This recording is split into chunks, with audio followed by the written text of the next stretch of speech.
The human being with his behavior created sometimes bad days and sometimes good days. When we do something good, it is good day because we experience the result of it.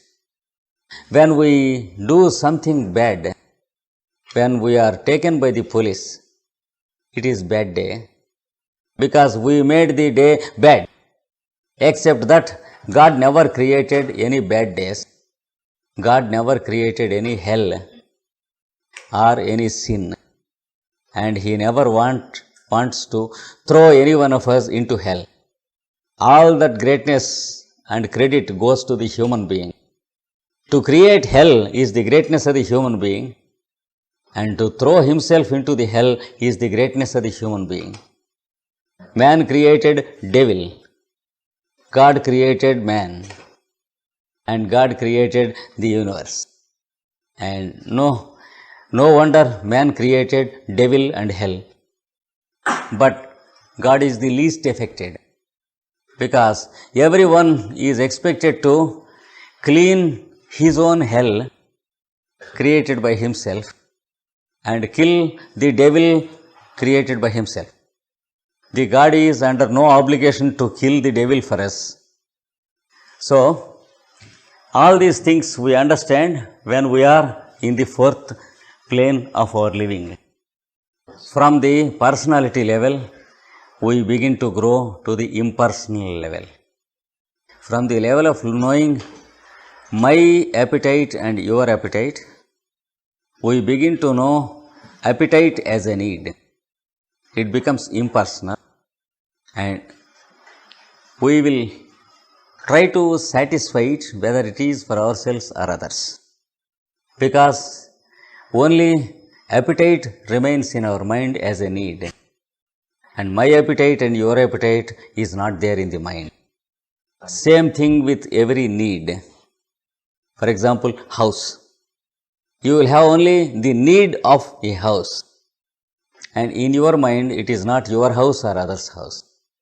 Such a change takes place when you step into the nirvanic plane of existence.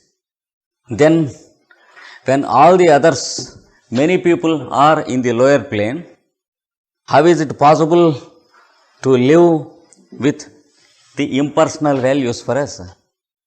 That is a genuine doubt.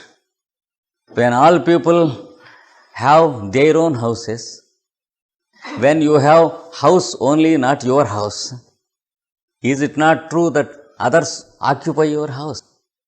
When all people have their own money, if you earn and have only money, not your money, is it not true that others take away your money? This is a genuine doubt which we will get when we are in the third plane, and when we falsely imagine that we are crossing the fourth plane. We will get all these doubts, and once again we begin to recede into our old ways of doing. We talk to ourselves and say, no doubt we should be virtuous, but we should be careful also. We should be selfish as much as the other person is selfish, not more than that. Like that, we begin to have our own individual and personal ways of living. And when you are really crossing the fourth plane and entering into the fifth plane, you will never meet with such doubts, because you are sure of the result of your virtue. The result is neither to yourself nor to the other person, but it is to do our duty and complete our action in this world. Whenever we do something good, we stop thinking that it is for the good of others.